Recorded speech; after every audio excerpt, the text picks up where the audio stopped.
Good morning, guys.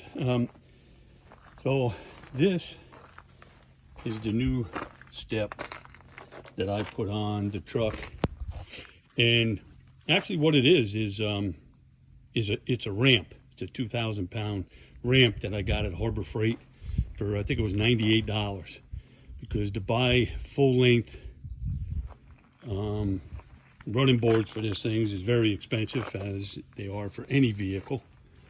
So now what I'm doing is the steps that were on here, I'm making a nice back step for the bed so that I can get on and off this thing a little easier, because I only have that little bit of a step to climb up and down on. So I need to make sure my foot gets on this, and so now I'm just gonna wrap this around. So what I did is I just cut these. I have them. So there's the other one there to finish off on the other side. So it was tough to put that back on with trying to film it. So so I just cut the angles that I need for this side, and get that welded up, and then just bolt them right through here on each one all the way across, and I'll have a nice step to be able to get on and off the back of the truck, because it is pretty tough. Well, here it is, guys. Finished product.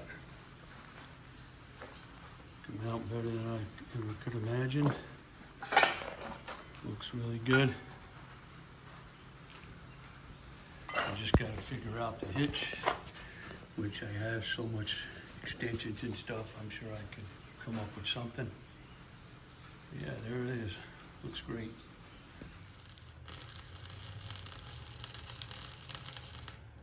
Yeah, so what I'm doing right now is I'm capping these ends. If you look in the last video, I didn't have them capped. So I got everything primed. I don't have any paint to paint them up, but everything's primed, ground down, and welded up. So yeah, now it looks finished, and I angled them in here because I would come across here and it was like I was catching it. So I angled them in, made everything nice and a little bit more rounder, and yeah. Looks great, babe. Nice job. Thank you.